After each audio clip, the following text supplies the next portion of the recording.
Bullies tried to lift the teacher's skirt. Big mistake. She got revenge in a genius way. The morning air in Westfield carried a peculiar chill that September, the kind that crept through jacket seams and settled into bones. Marcus Delacroix stood at the corner of Maple and 3rd, watching the stream of students flowing toward Westfield High School, their breath forming small clouds in the crisp Pennsylvania morning.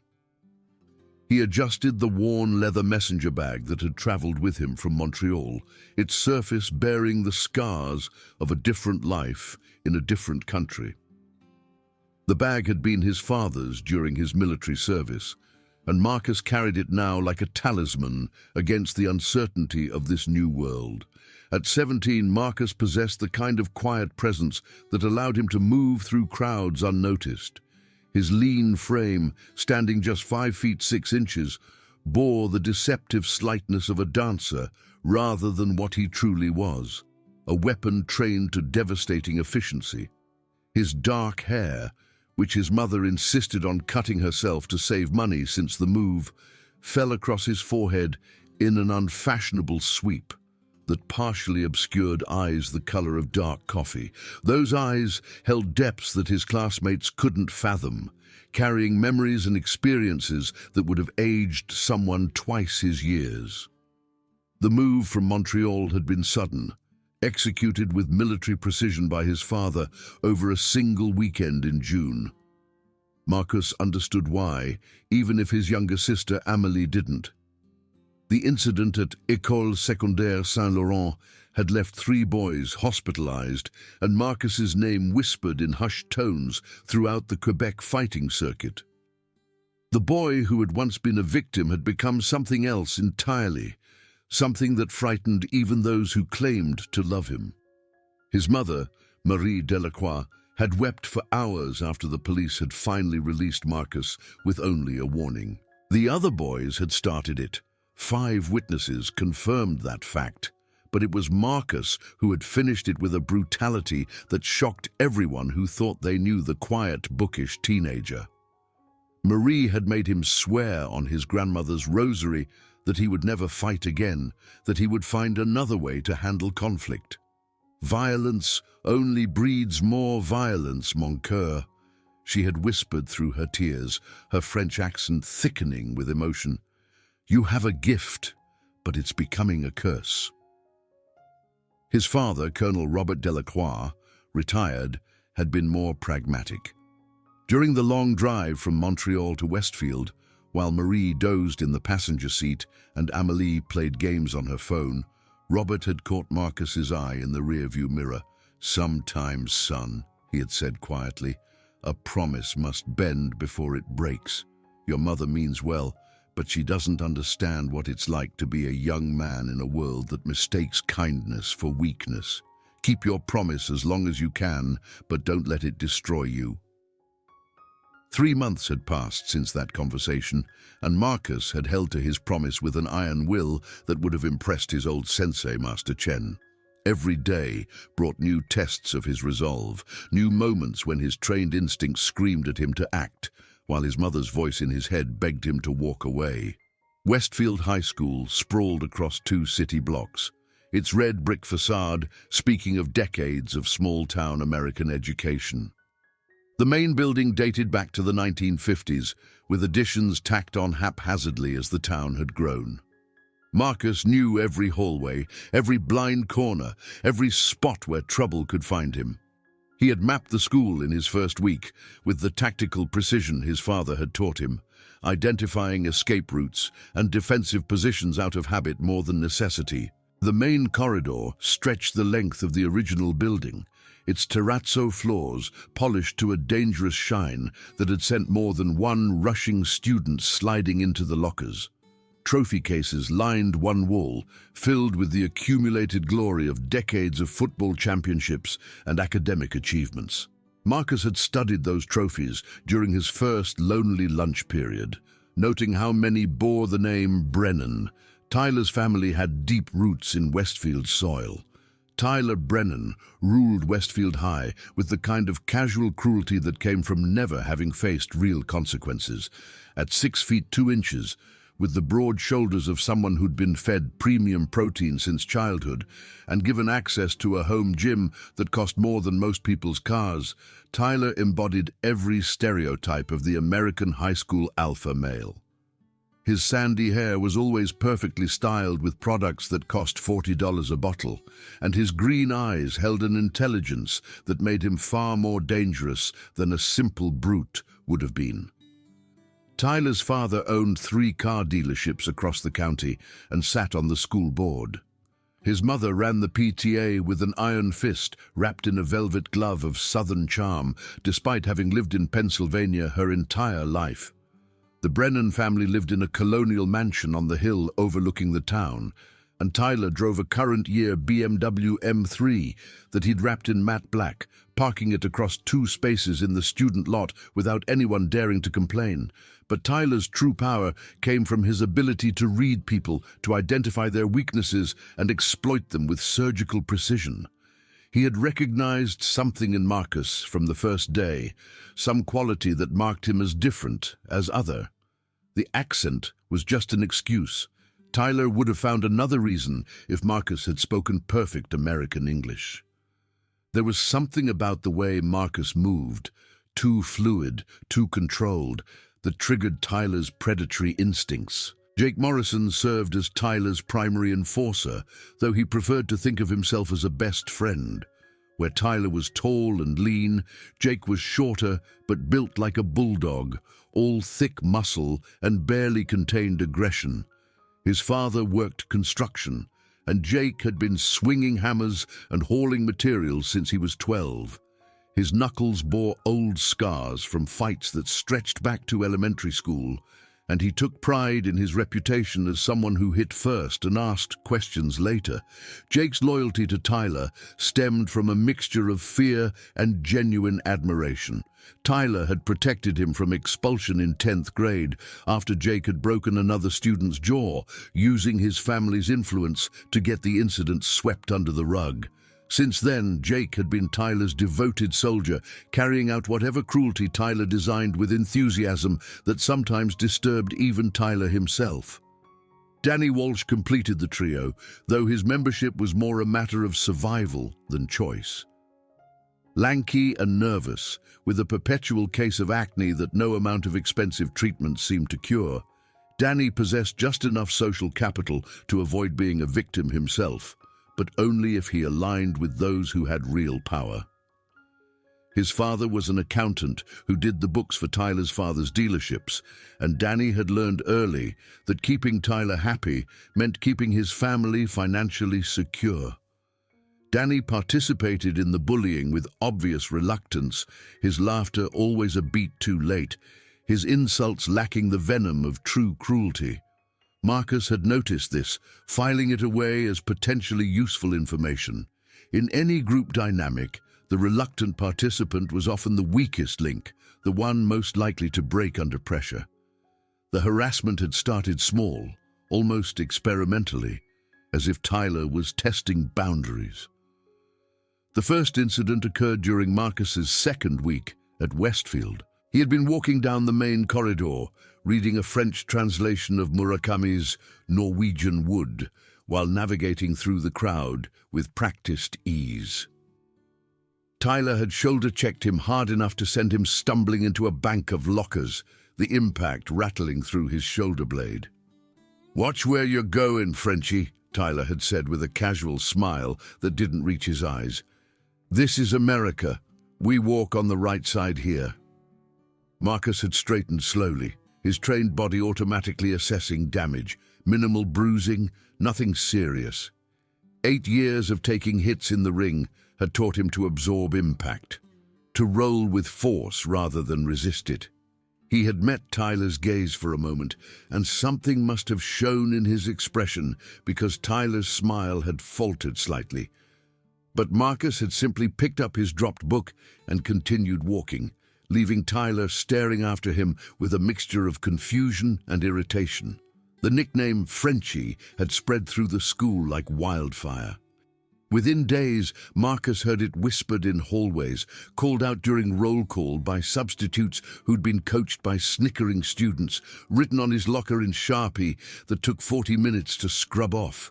His actual last name, Delacroix, was butchered intentionally by teachers who'd been pronouncing French surnames correctly for generations of Louisiana migrants. Marcus endured it all with a stoicism that frustrated his tormentors. He had faced worse in Montreal before his training, when he'd been truly helpless. A group of older boys had cornered him behind the dépanneur near his apartment, demanding money he didn't have. They had broken his ribs, blackened both eyes, and left him bleeding in the alley. He had been 9 years old. That was when his father had enrolled him at Master Chen's academy. Chen Weimin was a former Shaolin monk who had somehow ended up in Montreal, running what appeared to be a simple martial arts school for children. But Master Chen recognized something in Marcus, a combination of intelligence, determination, and natural physical awareness that marked him as special. Under Chen's tutelage, Marcus had studied not just one discipline but many, integrating techniques from Brazilian Jiu-Jitsu, Muay Thai, Western boxing, and traditional Kung Fu into a fighting style that was uniquely his own. Fighting is not about strength, Master Chen had told him during one of their private sessions. It's about understanding your opponent, understanding yourself, understanding the space between intention and action. When you truly understand these things, victory becomes inevitable. Marcus had competed throughout Quebec and the northern United States, always under assumed names to protect his amateur status. He had never lost a sanctioned match, though he'd come close once against a 20-year-old Brazilian fighter who outweighed him by 40 pounds. That fight had taught him the importance of speed over power, of precision over brute force. He had won by submission in the third round, applying a triangle choke so perfectly that his opponent had tapped out in less than 10 seconds. But competition fighting was different from street violence. In the ring, there were rules, referees, medical staff standing by. On the street or in a school hallway, there were only consequences. The three boys at École Secondaire Saint-Laurent had learned that distinction the hard way. They had cornered Marcus's friend Philippe in the bathroom, trying to extort money Philippe's family didn't have. Philippe was small, artistic, gay, and everything that made him a target for those who fed on others' vulnerability. Marcus had walked in just as one of them was pressing Philippe's face toward an unflushed toilet.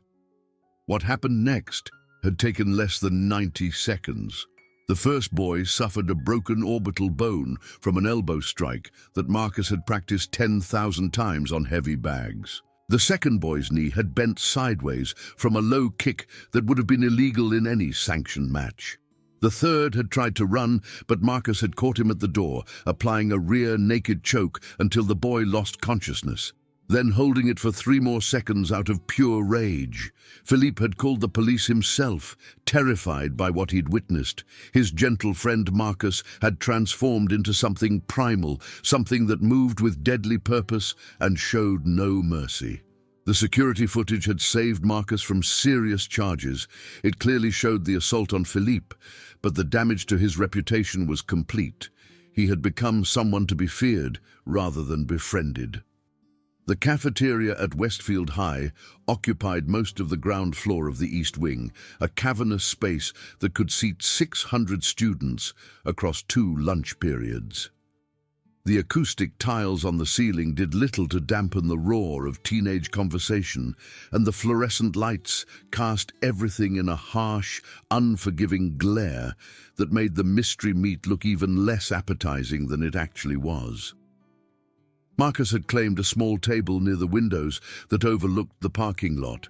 It was strategically positioned, back to the wall, clear sight lines to all entrances, close enough to the teacher's table to discourage most troublemakers, but not so close as to appear to be seeking protection.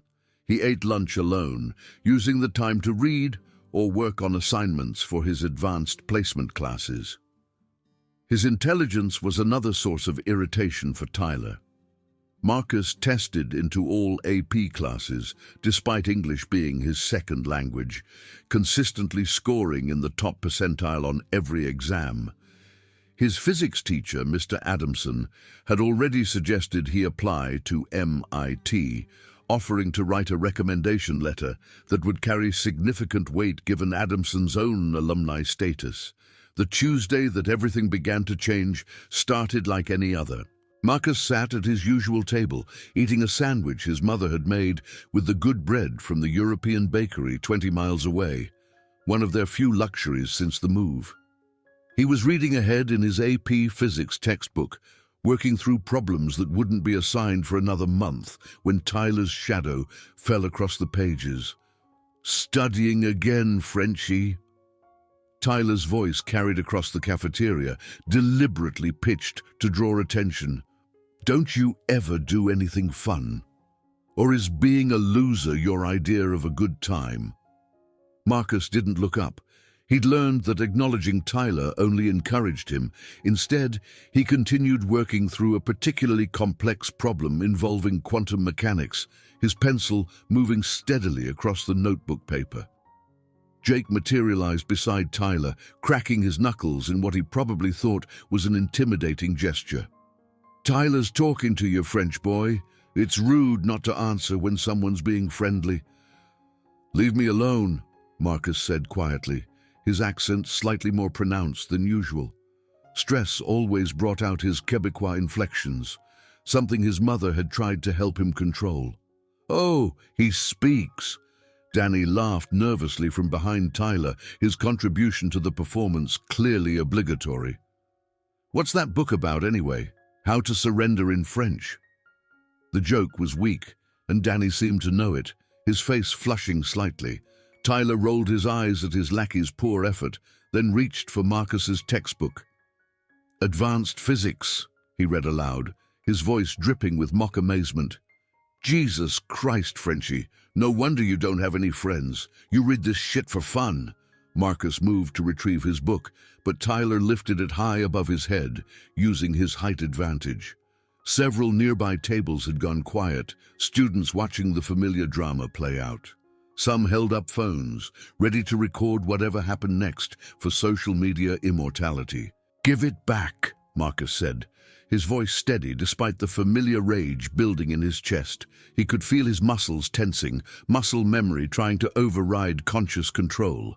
His hands wanted to form fists, his body automatically calculating angles and distances. Tyler's throat was exposed, his stance was unbalanced, his attention divided between Marcus and his audience. It would be so easy. "Make me," Tyler grinned, then with deliberate malice dropped the textbook directly into Marcus's chocolate milk. The carton exploded on impact, sending chocolate liquid cascading across the table. It soaked into Marcus's notebook, destroying hours of carefully written notes, and splashed onto his jeans, leaving dark stains that looked deliberately humiliating. The cafeteria erupted in laughter and gasps. Someone shouted, "World Star!" and more phones appeared. Mrs. Patterson, the lunch monitor who was supposedly maintaining order, remained absorbed in her phone at the teacher's table, either oblivious or deliberately ignoring the confrontation. Marcus stared at his ruined belongings, his breathing carefully controlled. He could hear Master Chen's voice in his mind. "Anger is energy. Energy can be stored, redirected, transformed. Never let anger control you. Instead, make it serve your purpose." Slowly, methodically, Marcus retrieved his sodden textbook and began cleaning up the mess. He used napkins from the dispenser to soak up the spreading puddle, his movements calm and deliberate. Tyler and his crew stood watching, clearly disappointed by the lack of reaction. "What a pussy," Jake muttered loud enough to be heard. "Can't even stand up for himself." Tyler, however, was watching Marcus more carefully. There was something about the way the smaller boy moved, too controlled, too precise. It reminded Tyler of nature documentaries he'd watched about predators, the way a big cat would remain perfectly still before striking. But that was ridiculous.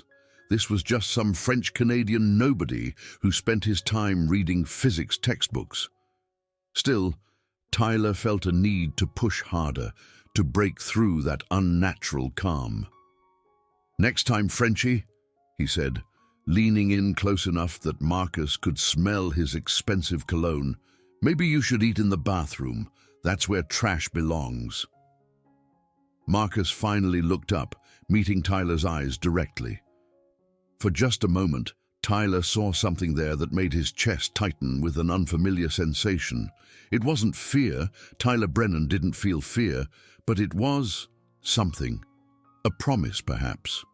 A warning. Then Marcus looked away, gathered his ruined belongings, and walked out of the cafeteria without a word. The crowd dispersed slowly, disappointed by the anticlimactic ending. Tyler watched him go, that strange feeling still sitting heavy in his stomach. "We showed him," Jake said, clapping Tyler on the shoulder. But Tyler didn't respond, still staring at the cafeteria doors where Marcus had disappeared. That afternoon, Marcus sat in his car in the parking lot, gripping the steering wheel until his knuckles went white. His car was a 10-year-old Honda Civic that his father had bought from a police auction, reliable but unremarkable.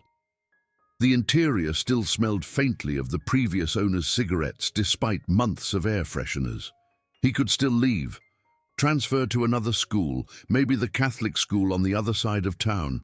His parents would understand, would probably even be relieved. But running felt like betrayal of his father's faith in him, of his own principles, of the promise he'd made to himself to be better than his tormentors. His phone buzzed with a text from his sister. "Heard what happened. Want me to key his car." Amelie was 14 and feared nothing, a trait that both amused and worried Marcus. She had their father's strategic mind and their mother's fierce protective instincts, a dangerous combination in a teenage girl. "No," he texted back, "I'm handling it." "By letting them walk all over you?" she responded immediately. Marcus didn't answer. How could he explain that every moment of restraint was a victory, that every insult absorbed without retaliation was proof that he was more than his training, more than the violence he was capable of? Amelie hadn't seen what he'd done in Montreal. She'd only heard the sanitized version their parents had told her. The incidents escalated over the following weeks with a calculated precision that spoke to Tyler's intelligence. Nothing was ever quite enough to warrant serious administrative action, but each event built upon the last, creating a crushing atmosphere of constant harassment. In gym class, Marcus discovered his clothes had been cut into ribbons, left in his locker like confetti. Coach Peterson, a former Marine who prided himself on running a tight ship, somehow hadn't noticed anyone near the lockers during class. Marcus had been forced to wear his gym clothes for the rest of the day, enduring snickers and crude comments about his skinny legs and the way the too large shorts hung off his narrow hips. A week later, he walked out to the parking lot to find all 4 tires on his Honda slashed, the cuts deliberate and irreparable. The security cameras that monitored the lot had mysteriously malfunctioned that day, recording nothing but static during the crucial period. His father had driven out with a set of used tires, his jaw tight with suppressed anger. "Quatre cents dollars," Robert had muttered in French as they changed the tires together. $400 we don't have because some punk thinks he owns the world. "It's fine, Papa," Marcus had said, though they both knew it wasn't. The family's finances were stretched thin from the move, and every unexpected expense meant something else would have to wait. The school administration remained frustratingly indifferent to Marcus's situation. When his father had finally demanded a meeting with Principal Davidson, the result had been insulting in its dismissiveness. Davidson was a soft man in his 50s who'd gotten his position through connections rather than competence. He sat behind his desk like a toad on a lily pad, his hands folded over his substantial belly, and delivered platitudes with practiced ease. "Boys will be boys, Mr. Delacroix," Davidson had said with a patronizing smile. Marcus needs to learn to fit in better. Maybe if he participated more in school activities, joined a sports team perhaps. Integration is a two-way street. Robert's English was heavily accented but precise. So you are saying it is my son's fault he is being harassed? I'm saying, Davidson replied carefully, that we have no concrete evidence of systematic harassment. These all appear to be isolated incidents, possibly even accidents. Tyler Brennan comes from a good family. His father is a pillar of this community. I find it hard to believe he would engage in the behavior you're describing. The meeting had ended with nothing resolved.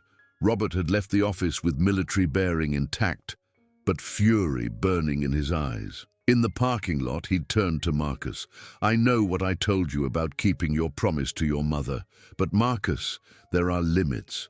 Don't let them destroy you to keep a promise. Your mother will understand eventually. I can handle it, Papa, Marcus had said, though he wondered how much more he could take before something inside him snapped.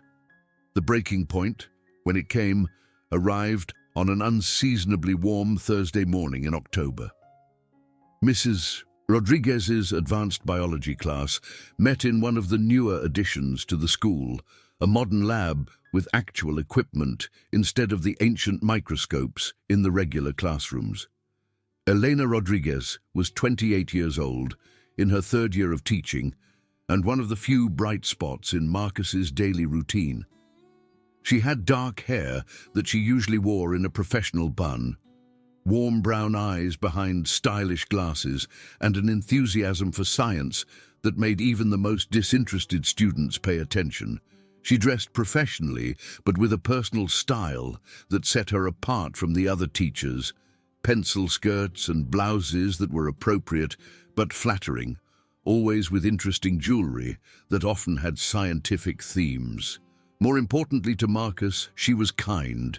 She had noticed his isolation early and made small efforts to include him, asking his opinion during class discussions, praising his lab work, occasionally asking about how he was adjusting to life in Pennsylvania. She never pushed, never made him feel singled out, but her genuine concern was apparent. Today we're going to be discussing cellular mitosis, Mrs. Rodriguez announced, turning to write on the whiteboard. She had to reach up to write at the top of the board, her modest heels giving her just enough height. Can anyone tell me the phases in order? Marcus knew the answer. Prophase, metaphase, anaphase, telophase, but didn't raise his hand. Drawing attention to himself in Tyler's presence was never wise. Tyler sat 2 rows behind him with Jake, while Danny occupied a seat near the door, as if ready to flee at any moment. The classroom was arranged with lab tables instead of individual desks, black-topped surfaces resistant to chemical spills.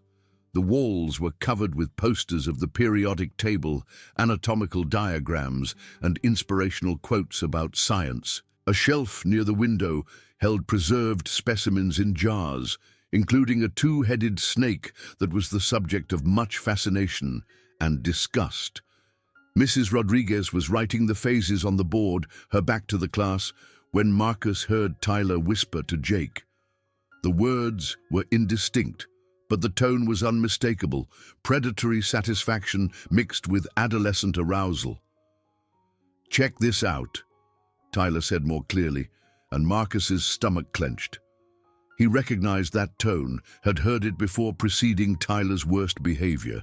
From the corner of his eye, Marcus saw Tyler stand slowly, making exaggerated gestures to ensure he had an audience.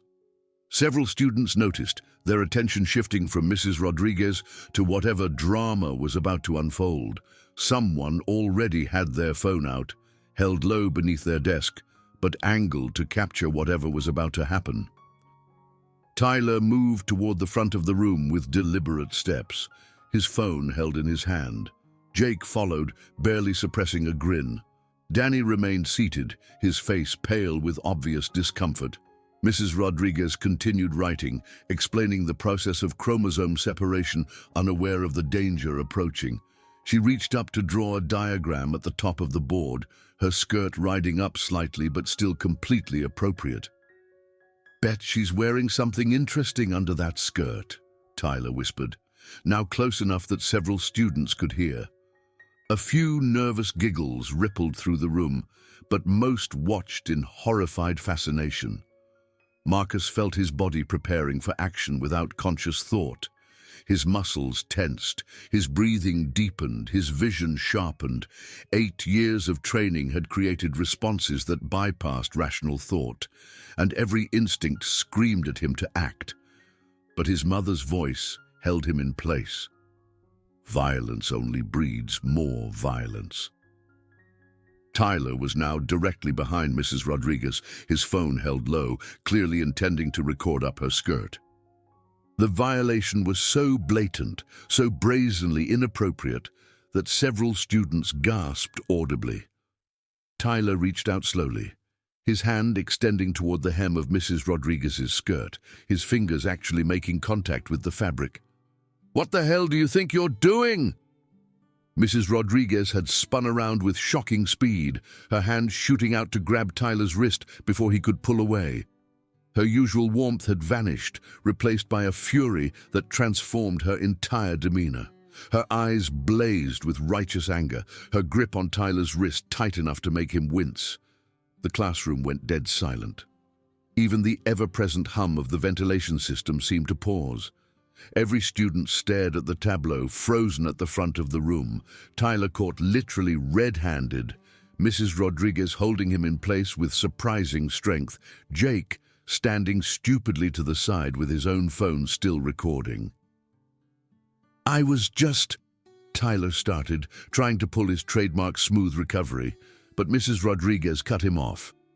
"You were just sexually harassing your teacher," she said, her voice deadly quiet but carrying to every corner of the room. "You were just committing a crime. You were just proving that you're exactly the kind of person everyone already knows you are." She twisted his wrist slightly, and Tyler's phone clattered to the floor. "Give me that phone, now." "I don't think so," Tyler said, trying to recover his composure despite the pain in his wrist. His face had gone red, whether from embarrassment or anger was unclear. "You can't prove anything. It's my word against yours, and we both know whose word counts more in this town." That was his crucial mistake. Mrs. Rodriguez's expression shifted from anger to something more dangerous. Cold determination.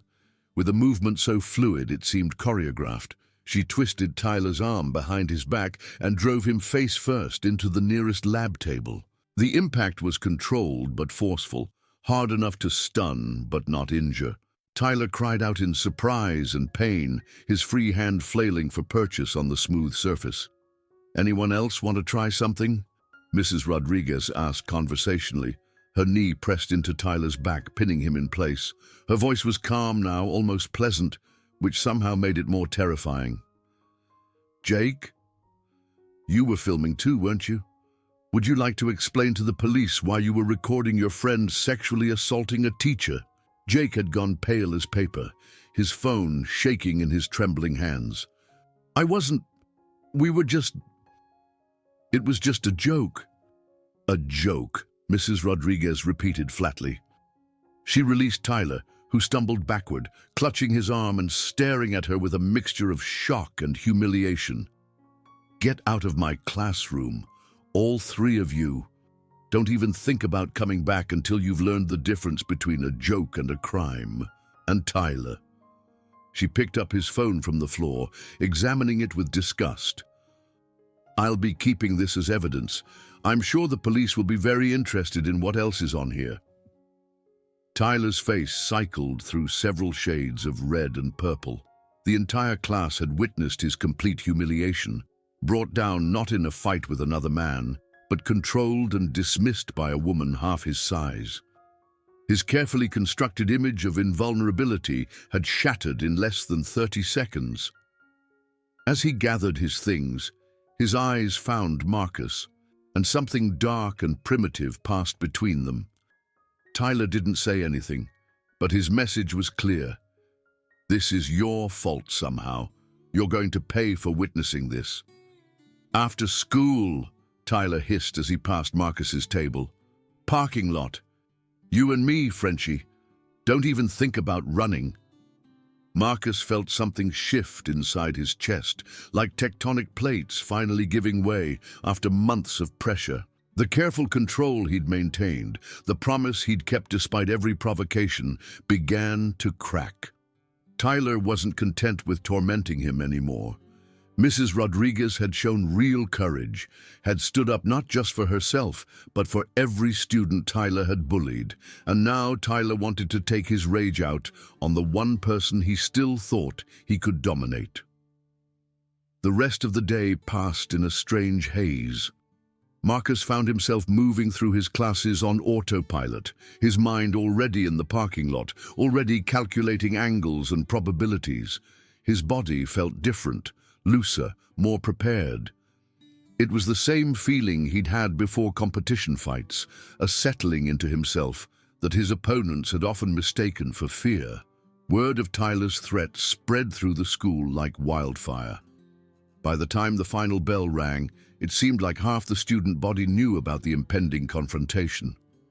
Marcus heard whispers everywhere he went. Tyler's going to destroy him. That French kid doesn't stand a chance. Someone should call the cops. Are you kidding? This is going to be epic. Tyler's been asking for it. At his locker, Marcus methodically removed his textbooks, keeping only a notebook and pen. He wouldn't need the heavy books where he was going. Each movement was deliberate, considered. He was aware of students watching him, some with pity, others with morbid excitement. Sarah Martinez appeared at the locker beside his. Marcus had barely noticed her before. She was one of those students who existed in the middle spaces, neither popular nor unpopular, smart but not threateningly so, pretty but not enough to draw unwanted attention. She had olive skin and dark eyes that held genuine concern. "Marcus," she said hesitantly, her voice soft. "Tyler and his friends are already out there. They're waiting for you. Maybe you should call your parents or go out the back way. Mr. Jameson is still in his classroom. He'd let you wait there until they leave." Marcus looked at her, really seeing her for the first time. There was a kindness in her face that reminded him of his friend Philippe back in Montreal, the one he'd defended that day that changed everything. People like Sarah and Philippe, they deserved a world where Tyler Brennan's couldn't hurt them without consequence. "Thank you," Marcus said simply, his accent soft. "But I think it's time I handled this myself." Sarah frowned, clearly confused. "What do you mean?" "Marcus, Tyler's huge. He'll hurt you. Everyone knows he's been taking steroids since sophomore year. And Jake will jump in if Tyler starts losing. You can't fight them both." A small smile played at the corners of Marcus's mouth, the first genuine expression she'd probably ever seen from him. "I don't think so," he said quietly. He closed his locker with a soft click that somehow sounded final, like the closing of one chapter and the opening of another. Sarah watched him walk away, moving with a different quality than she'd noticed before. He didn't shuffle or hurry. He walked like someone going to an appointment they'd been expecting for a long time. The parking lot behind Westfield High had served as an arena for generations of teenage disputes. The asphalt was cracked in places where winters had done their damage, and faded paint marked spaces that were never quite straight. A chain-link fence separated the lot from the football field, and the gymnasium windows overlooked the entire space like box seats at a coliseum. Tyler stood near the center of the lot, having chosen his position carefully. The afternoon sun was behind him, potentially blinding his opponent. Jake flanked him on the right, arms crossed over his chest, in what he probably thought was an intimidating pose. Danny stood further back, near Tyler's BMW, his body language screaming reluctance. A crowd had already gathered, forming a rough circle with enough space to scatter if teachers appeared. Marcus estimated at least 40 students, maybe more. Several had their phones out, ready to document whatever was about to happen. He spotted Mrs. Rodriguez's car, still in the faculty section, and wondered if she knew what her confrontation with Tyler had precipitated. "There he is," Tyler called out as Marcus approached, his voice carrying across the lot. "The little French coward who hides behind women. Thought you might run home to mommy." Marcus walked steadily forward, his messenger bag left behind, his hands loose at his sides. His breathing was controlled, deep and even, flooding his system with oxygen. 8 years of training had taught him that most fights were won or lost before the first punch was thrown. Victory came from preparation, from mental state, from the ability to see violence not as chaos, but as a problem to be solved. He stopped about 10 feet from Tyler, close enough for conversation but far enough to react to any sudden movement. It was the exact distance Master Chen had drilled into him, my eye, the critical distance in combat. "You humiliated me today, Frenchie," Tyler continued, playing to the crowd. "Made me look weak in front of everyone. Rodriguez wouldn't have done shit if you hadn't been there, looking at her like some kind of puppy dog. This is all your fault." "I didn't do anything to you, Tyler," Marcus said, his voice carrying clearly despite its softness. "You humiliated yourself. You tried to assault a teacher and got caught. That's on you." Tyler's face darkened. The crowd had gone silent, sensing that something was different about this confrontation. Marcus wasn't cowering or trying to talk his way out. He was just standing there, completely calm. "Smart mouth," Tyler snarled. "Let's see how smart you are when I'm done with you. I'm going to break that ugly nose of yours. Maybe rearrange your face so badly even your mother won't recognize you. Then maybe you'll learn your place." He lunged forward with a wild haymaker, a punch thrown with all his strength, but none of the technique that separated fighters from brawlers. It was exactly the kind of attack Marcus had been trained to counter since his first week at Master Chen's academy. Time seemed to slow as Marcus's trained reflexes took over. He saw the punch coming as if in slow motion, Tyler's shoulder telegraphing the movement, his feet improperly planted, his other hand dropped low, leaving his entire left side exposed. There were 17 different ways Marcus could counter this attack, each one drilled into muscle memory through thousands of repetitions. Marcus chose the simplest. He slipped the punch with minimal movement, a slight pivot of his hips and turn of his shoulders that let Tyler's fist whistle past his ear. Tyler's momentum carried him forward, off balance and vulnerable. As he stumbled past, Marcus drove an elbow into his kidney with surgical precision. The strike was perfect, the point of the elbow driving into the soft tissue just below the ribs, all of Marcus's body weight behind it. Tyler gasped, a sound like air being let out of a balloon, and staggered forward several steps. Pain shot through his lower back, the kind of deep, nauseating pain that made his legs weak. The crowd's collective gasp was audible. That hadn't looked like luck.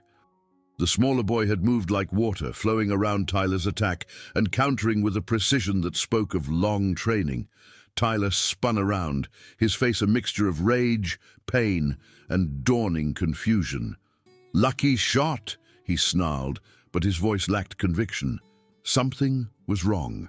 The French kid was standing differently now, weight balanced on the balls of his feet, hands raised in a loose guard that looked almost casual, but left no openings.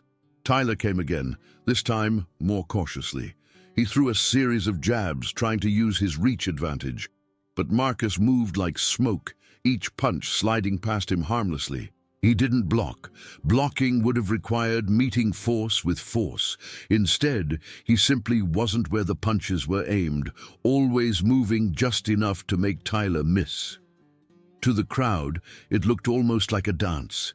Tyler advancing, throwing increasingly desperate punches, and Marcus gliding backward and sideways, never seeming hurried, never off balance. It was a demonstration of the difference between raw aggression and trained skill. "Hit him!" Jake shouted, frustration evident in his voice. "Stop dancing and hit him!" Marcus could have ended it then. Tyler was breathing hard, his punches getting sloppier with each miss. There were dozens of openings. His dropped guard, his planted feet, the way he telegraphed every attack. But Marcus wanted everyone watching to understand something. Tyler Brennan was not dangerous. He was just a bully who'd never faced real opposition. Jake, unable to watch his leader struggle any longer, decided to intervene. He rushed at Marcus from the side, counting on the element of surprise. It was a tactic that had worked in countless previous fights. 2 against 1, overwhelming the victim with numbers. But Marcus had been tracking Jake's position the entire time. His peripheral vision, trained through years of sparring multiple opponents. As Jake charged, Marcus pivoted smoothly, catching the stockier boy's rushing form with both hands, one on his collar, one on his belt. The throw was textbook judo, using Jake's own momentum against him, redirecting his force rather than opposing it. Marcus dropped his hips, pulled, and sent Jake flying through the air in a perfect arc. Jake had a moment of weightlessness, a sensation of complete helplessness, before crashing onto the asphalt with devastating force. The impact drove all the air from Jake's lungs. He rolled twice and came to rest against the wheel of a parked car, groaning and clutching his ribs. The crowd winced collectively. That had looked genuinely painful. "Stay down," Marcus said quietly, his eyes never leaving Tyler. It wasn't a threat, just advice delivered in a tone that suggested following it would be wise. Danny, watching his friends being systematically dismantled, raised his hands in surrender. "I'm out," he said quickly, backing away. "This is between you two. I want no part of this." Tyler was alone now, his backup neutralized, his audience watching him with expressions that ranged from shock to something approaching satisfaction. Many of them had been his victims over the years, had suffered his casual cruelties. Seeing him struggle against someone a head shorter and 40 pounds lighter was a reversal of fortune they'd never imagined possible. "What the hell are you?" Tyler gasped, sweat beading on his forehead despite the cool October air. Marcus began to circle slowly, his movements predatory and controlled. For the first time, Tyler was seeing what others had missed. The way Marcus moved wasn't normal. It was too fluid, too precise, like a professional athlete or a trained soldier. "I'm someone who's been very patient with you, Tyler," Marcus said, his voice carrying clearly across the silent parking lot. "Someone who gave you every chance to leave me alone. Someone whose mother made him promise not to hurt people." Tyler threw another punch, desperation making him sloppy. Marcus caught his wrist mid-swing, his grip like a vice. With his other hand, he drove a knee into Tyler's solar plexus, the strike landing with a sound like a baseball bat hitting a heavy bag. Tyler doubled over, unable to breathe, his diaphragm spasming from the impact. Marcus maintained his grip on the wrist, applying pressure to the joint that sent spikes of pain up Tyler's arm. "But you couldn't leave it alone, could you?" Marcus continued conversationally, as if they were having a normal discussion rather than a one-sided fight. "You had to keep pushing, had to involve Mrs. Rodriguez, had to make this personal." He twisted Tyler's arm further, applying a standing arm lock that forced the bigger boy to his knees. Tyler cried out, the sound high and desperate, nothing like the confident bravado he'd displayed minutes earlier. "I've been training in mixed martial arts since I was 9 years old," Marcus said, his voice loud enough for everyone to hear. "Brazilian Jiu-Jitsu under Carlos Machado's lineage. Muay Thai with coaches who trained champions in Thailand. Boxing at a gym that's produced 3 Olympic medalists, wrestling with former NCAA champions." He released Tyler's arm and stepped back, allowing him to collapse onto his hands and knees. Tyler looked up, his eyes wide with fear and incomprehension. 8 years, Marcus continued, beginning to circle again. 6 days a week, 3 hours a day. Thousands of hours perfecting techniques designed to incapacitate opponents quickly and efficiently. I've competed in tournaments across Canada and the northern United States. 37 matches, 37 wins, 22 by submission, 12 by knockout, 3 by decision. Tyler struggled to his feet, his left arm hanging uselessly, his breathing still labored. He looked around desperately, perhaps hoping for help, but found only the mesmerized faces of his peers. "The last 3 boys who tried to bully me are probably still in physiotherapy," Marcus said, his voice dropping lower but somehow becoming more menacing. "One had his orbital bone shattered. That's the eye socket, in case you're wondering. Another had his ACL torn completely, along with 3 cracked ribs. The third suffered a grade 3 concussion and a separated shoulder. They were all bigger than you, Tyler. They were all better fighters than you."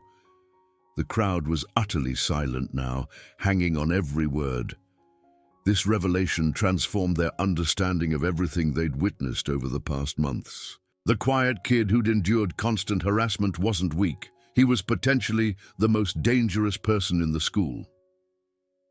"That's why my family moved here," Marcus continued, still circling.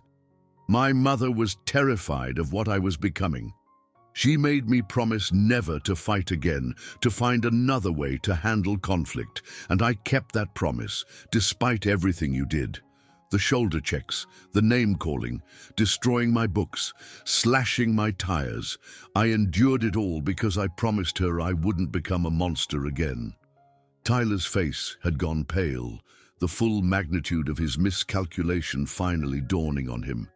He'd been tormenting someone who could have destroyed him at any moment, someone who had chosen restraint over retaliation. "But you had to push," Marcus said, stopping his circling to face Tyler directly. "You couldn't just leave me alone. You had to involve Mrs. Rodriguez, one of the only people in this school who showed me genuine kindness. You tried to humiliate her, to violate her, and when she defended herself, you wanted to take your rage out on me." Tyler opened his mouth, perhaps to apologize, perhaps to beg, but Marcus wasn't finished. "So now I'm going to teach you a lesson, Tyler. Not because I want to, but because it's the only language you understand. And everyone watching is going to remember this moment, the day Tyler Brennan learned that there are consequences for his actions. Tyler tried one last desperate attack, a clumsy tackle aimed at taking Marcus to the ground, where his size advantage might matter. It was the move of someone who'd watched MMA on television, but never actually trained.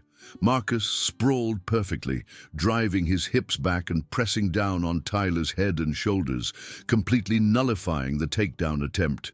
Then he spun around Tyler's back, securing what fighters call back control, the most dominant position in ground fighting. Tyler found himself face down on the asphalt, with Marcus's weight on his back, one arm already trapped in a controlling grip. He tried to push up, but Marcus shifted his weight, driving a knee into Tyler's spine that sent lightning bolts of pain through his nervous system. "You're done," Marcus said quietly, speaking directly into Tyler's ear. "This fight is over. You can either accept that or I can put you to sleep. Your choice." Tyler went limp, all fight leaving his body. "I give up," he whispered, the words barely audible. "Louder," Marcus commanded. "Everyone needs to hear it." "I give up," Tyler shouted, his voice cracking with humiliation and fear. "I surrender. You win." Marcus held the position for another moment, making sure the message was received, then released Tyler and stood smoothly. Tyler remained on the ground, curled in a fetal position, his body shaking with pain and adrenaline crash. The crowd remained frozen, processing what they'd witnessed. Then someone started clapping. Slow, solitary applause that was quickly joined by others. Within moments, half the crowd was applauding, while the other half continued to stare in shock. Marcus felt no satisfaction from the applause. This wasn't a victory to celebrate. It was a necessity he'd been forced into, a return to violence he'd tried so hard to avoid. Jake was still groaning against the car, holding his ribs. Danny had disappeared entirely, probably running the moment the fight turned. Tyler remained on the ground, making no effort to get up. "Tyler," Marcus said, standing over his defeated tormentor, Look at me." Tyler raised his head slowly, his face streaked with tears and dirt from the asphalt. His perfect hair was disheveled, his expensive clothes torn and dirty. He looked nothing like the apex predator who'd ruled the school through fear. "This ends here," Marcus said firmly. "No retaliation, no revenge plots, no more bullying anyone. Not me, not the freshmen you terrorize, not the kids you think are easy targets. It's over." Tyler nodded weakly, unable to maintain eye contact. "And if I hear about you bothering Mrs. Rodriguez or any other teacher," Marcus continued, "if I hear about you harassing anyone, we'll have this conversation again. Except next time I won't be so gentle. Do you understand?" "Yes," Tyler whispered. "Yes, what?" "Yes, I understand. No more. I'm done." Marcus turned to address the crowd, many of whom were still recording. "What you saw today doesn't make me a hero," he said, his voice carrying clearly. "Violence should never be the first answer. I tried everything else, ignoring him, reporting to administration, walking away. Violence was my last resort, and I'm not proud it came to this." He paused, making eye contact with several students he recognized as frequent victims of bullying. "But sometimes, when all other options are exhausted, you have to stand up for yourself. Not with cruelty, not with revenge, but with the minimum force necessary to end the threat. Today, Tyler learned that lesson. I hope the rest of you never have to teach it or learn it the hard way." Sarah Martinez pushed through the crowd, approaching Marcus with a mixture of awe and concern. "Are you okay?" she asked, looking him over for injuries. "I'm fine," Marcus said, and he was. Tyler hadn't landed a single meaningful strike. "But I should probably leave before the teachers show up." As if on cue, voices could be heard from the school building, adults finally responding to whatever reports had filtered back. Marcus walked calmly toward his Honda, the crowd parting before him like the Red Sea. No one tried to stop him or speak to him. He'd transformed in their eyes from victim to something else entirely, and they needed time to process the change. As he reached his car, Marcus saw Mrs. Rodriguez standing by her vehicle watching. She must have seen everything from the faculty lot. Their eyes met across the distance, and she gave him a small nod. Not approval exactly, but understanding. She'd stood up to Tyler in her way, and Marcus had finished what she'd started. The drive home was surreal. Marcus's hands were steady on the wheel, his breathing normal, but his mind raced through the implications of what had just happened. His mother would find out. In a small town like Westfield, news traveled fast. His promise to her lay broken in that parking lot, even if the breaking had been necessary. The family lived in a modest, two-story rental on the edge of town, where property values were lower and the neighbors minded their own business. The house needed paint and the fence needed repair, but it was theirs for now, a refuge from the world outside. His mother's car wasn't in the driveway. She was working the evening shift at the hospital where she'd found work as a nurse. It was a step down from her position in Montreal, but they needed the income. His father's truck was there, along with Amelie's bicycle leaning against the porch. Marcus entered through the kitchen door to find his father sitting at the table, his laptop open to what looked like job listings. Robert looked up, took in Marcus's disheveled appearance, and closed the laptop slowly. "Qu'est-ce qui s'est passé?" Robert asked in French. "What happened?" Marcus sat down across from his father and told him everything, from Tyler's escalating harassment to Mrs. Rodriguez's confrontation to the fight in the parking lot. He left nothing out, including his own emotional journey from restraint to action. Robert listened without interrupting, his face revealing nothing. When Marcus finished, they sat in silence for a long moment. "Your mother will be upset," Robert finally said, switching to English. "I know. She made you promise for a reason. She saw what violence did to you in Montreal, how it changed you. She was afraid you were beginning to enjoy it." Marcus met his father's eyes. I didn't enjoy it today. It was necessary, but I took no pleasure in it. Robert studied his son's face, searching for something. Whatever he found seemed to satisfy him. Sometimes, Marcus, being a man means breaking promises to protect something more important. You protected your teacher's dignity. You protected future victims. You protected your own self-respect. Your mother will be angry, but she'll understand in time. You think I did the right thing? Robert was quiet for another moment. I think you did the only thing you could do and still look at yourself in the mirror. That's not always the same as the right thing, but sometimes it's close enough. Amelie burst through the door, her eyes bright with excitement. Holy shit, Marcus, everyone's talking about it. You destroyed Tyler Brennan. There are already like 50 videos online. Language, Robert said mildly, though he didn't seem particularly upset. Sorry, Papa, but seriously, Marcus is famous. Kids from other schools are already sharing the videos. Tyler Brennan got his ass kicked by someone half his size. It's amazing. Marcus felt tired suddenly, the adrenaline finally fading completely. It's not amazing, Amelie. It's sad that it came to this. His sister's enthusiasm dimmed slightly, but he deserved it. Everyone says so. He's been terrorizing people for years. Deserving something and needing something aren't always the same, Marcus said. Tyler needed to be stopped. Whether he deserved what happened, that's not for me to judge. The weekend passed in a strange bubble of unreality. Marcus's phone buzzed constantly with messages from numbers he didn't recognize. Students from school, some congratulating him, others warning him about potential retaliation, a few asking if he could teach them to fight. He ignored them all. His mother had taken the news better than expected, though not without tears.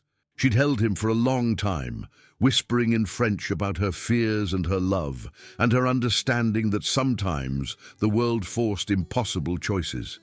She made him promise again, not to never fight, but to always consider it the last option, to never let violence become his first response. It was a promise he could keep.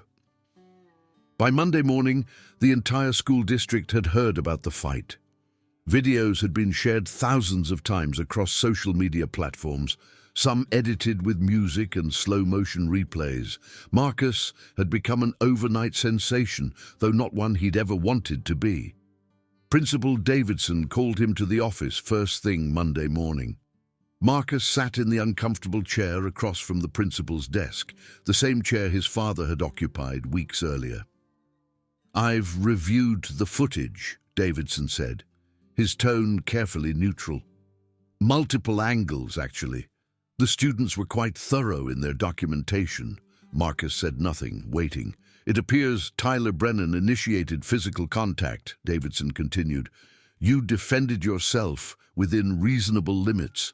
No weapons were used, and you stopped when he surrendered.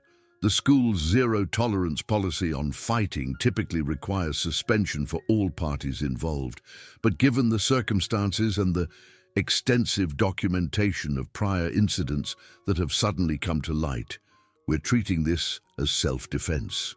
Marcus remained silent, though internally he felt a mix of relief and cynicism. It had taken a public beatdown for the administration to acknowledge what had been happening for months. "Tyler Brennan has been suspended for 2 weeks, Davidson added. "When he returns, he'll be on strict behavioral probation. Any further incidents will result in expulsion. Jake Morrison received 1 week suspension. We've also opened an investigation into the harassment you faced. Several students have come forward with their own experiences." "What about Mrs. Rodriguez?" Marcus asked, speaking for the first time. Davidson shifted uncomfortably. "The incident in her classroom is being handled separately. Tyler's parents have agreed not to press charges for her defensive actions if we don't pursue the sexual harassment complaint. It's not ideal, but it protects everyone involved." Marcus felt anger flare, but controlled it. The Brennan family's influence was still protecting Tyler from the full consequences of his actions, but at least some measure of justice had been served. "You're free to return to class," Davidson said. "And Marcus, I owe you an apology. I should have taken your father's concerns more seriously. Sometimes it takes a dramatic event to reveal systemic problems we've been blind to." Walking through the hallways after leaving Davidson's office was surreal. Students stepped aside as Marcus passed, some nodding respectfully, others whispering behind their hands.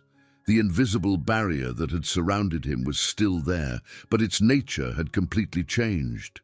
Before, he'd been isolated by his status as a victim. Now, he was isolated by fear and awe. In Mrs. Rodriguez's class, she gave him a warm smile as he entered. "Good to see you, Marcus," she said simply, then continued with her lesson, as if nothing had changed. But after class, she asked him to stay behind. "Thank you," she said when they were alone. "What you did took courage." "You showed courage first," Marcus replied, "standing up to Tyler like that, refusing to be victimized. You inspired me to stop running from my own problems." She studied him thoughtfully. "You're not what you seem, are you? There's more to your story than just being good at fighting." Marcus considered how much to share. "I've been training since I was 9, competition fighting mostly. I've won some tournaments. But I promised my mother I'd stop after an incident back in Montreal. I tried to keep that promise. Sometimes promises have to bend to prevent them from breaking entirely," Mrs. Rodriguez said. "You showed remarkable restraint for months. Most people would have snapped much sooner. Master Chen taught me that true strength isn't about what you can do to others, but what you can prevent yourself from doing. Every day, I didn't fight Tyler was a victory, even if no one else saw it that way." "Your teacher sounds wise." "He was. I haven't spoken to him since we moved. I was ashamed that I'd lost control in Montreal, afraid of what he'd think of me." Mrs. Rodriguez moved to her desk and wrote something on a piece of paper. "This is my personal email," she said, handing it to him. "If you ever need someone to talk to about fighting or life or anything else, I'm here. You've been alone in this school for too long." Over the following weeks, the social dynamics of Westfield High shifted dramatically. Tyler returned from suspension a changed person, quiet, withdrawn, avoiding eye contact with everyone. He still had his BMW and his expensive clothes, but the aura of invincibility that had made him dangerous was gone. Jake transferred to another school, officially for family reasons, but everyone knew the truth. Danny, freed from the toxic influence of his former friends, actually approached Marcus one day to apologize.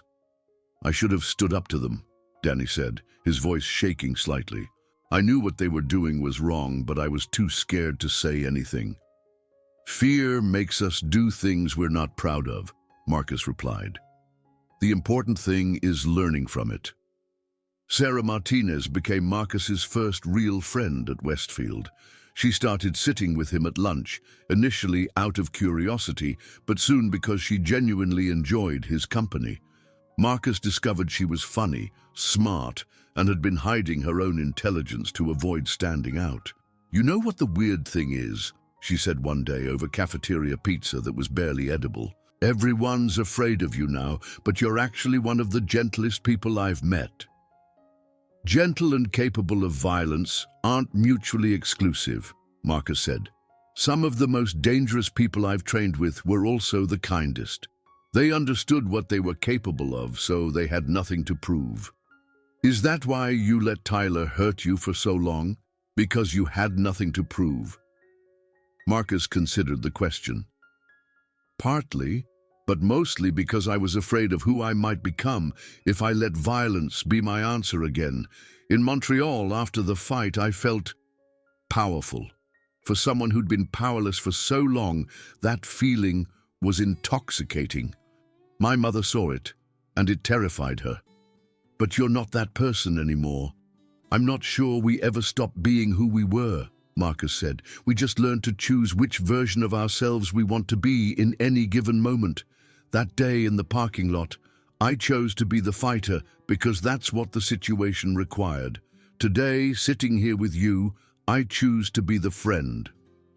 3 weeks after the fight, Marcus received an unexpected visitor. He was working on homework in his room when Amelie knocked on his door. "There's someone here to see you," she said, her expression strange. "Says his name is Tyler." Marcus found Tyler Brennan standing on their front porch, looking nothing like the confident bully who'd made his life miserable.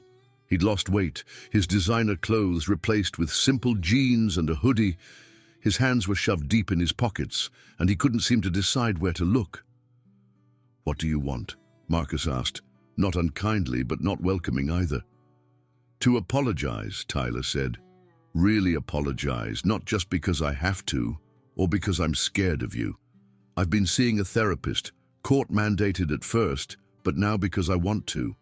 She's helped me understand some things about myself, about why I did what I did." Marcus stepped out onto the porch, closing the door behind him. "I'm listening."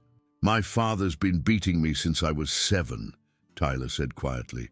"Not where it would show, never anything that would risk the family image. But behind closed doors, I was just another thing for him to control.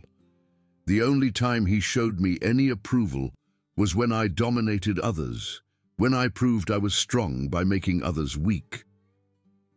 Marcus felt his anger toward Tyler shift into something more complex. "That explains your behavior. It doesn't excuse it." "I know. I'm not asking for forgiveness or friendship or anything like that. I just wanted you to know that I understand now what I put you through. The constant fear, never knowing when the next attack would come, feeling helpless. I live with that every day at home." They stood in silence for a moment, two young men who'd been shaped by violence in different ways. "I hope you find a way to break the cycle," Marcus finally said. "Violence passed down from father to son to victim.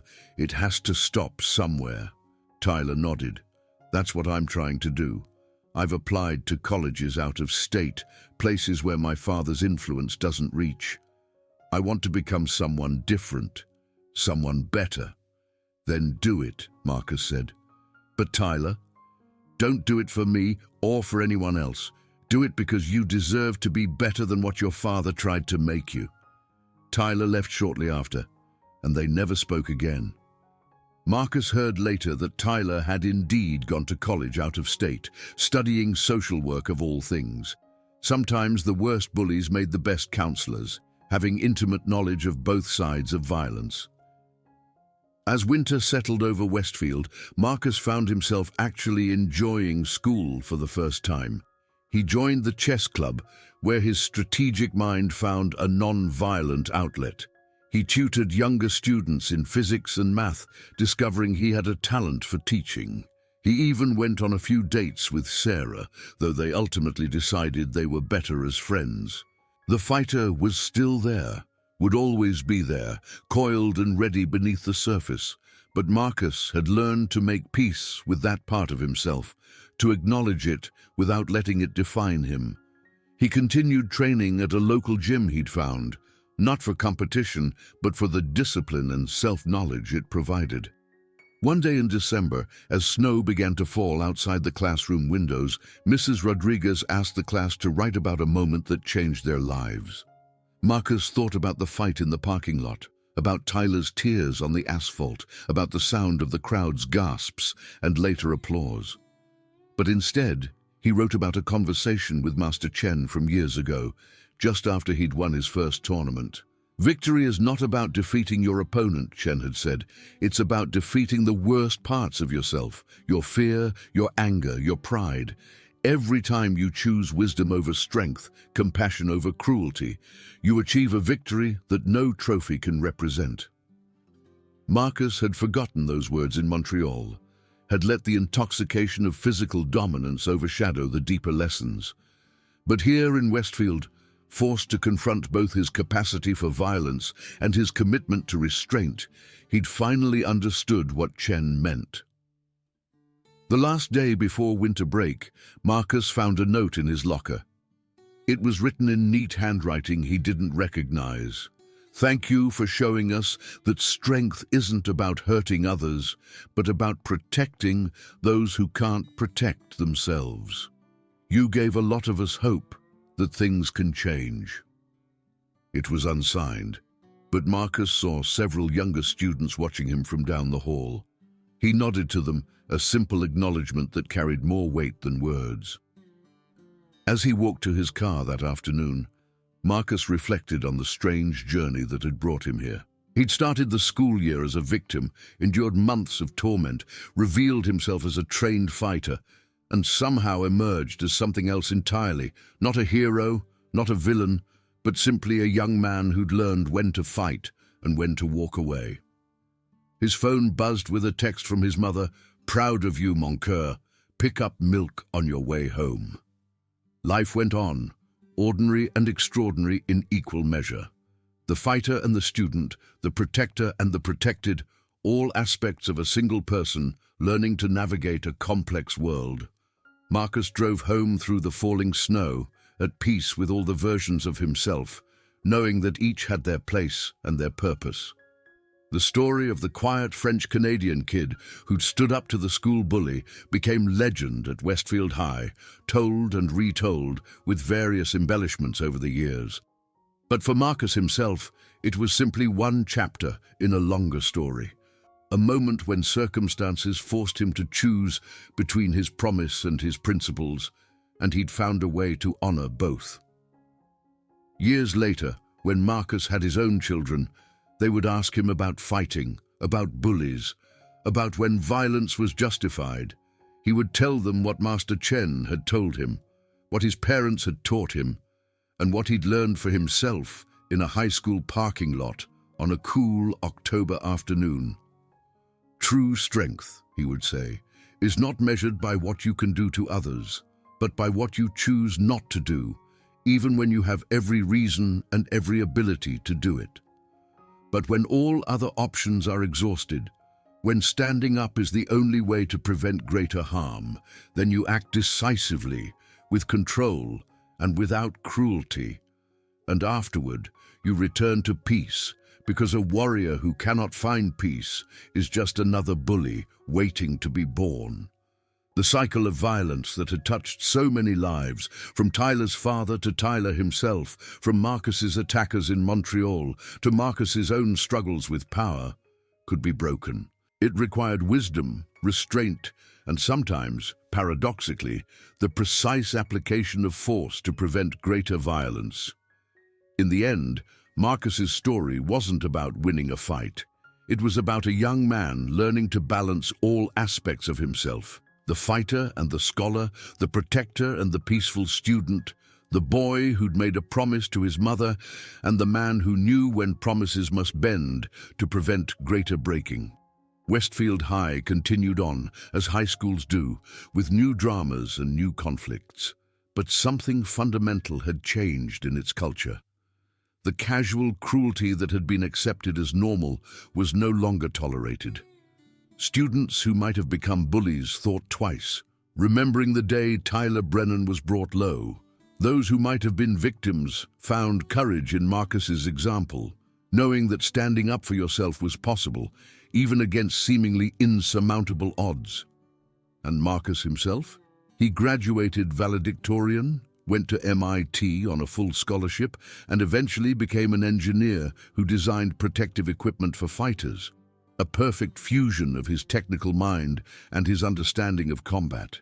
He never fought competitively again, but he never stopped training, finding in the discipline and control of martial arts a meditation that kept him centered throughout his life. The promise to his mother evolved from a rigid vow of non-violence to a more nuanced commitment to use force only when absolutely necessary, with wisdom and restraint. Marie Delacroix came to understand that her son had found a balance she'd feared was impossible. He was both a warrior and a peacemaker, capable of great violence but choosing gentleness whenever possible. On quiet evenings, Marcus would sometimes think about that Thursday in October, about the choice points that had led him to that parking lot confrontation. If Tyler hadn't touched Mrs.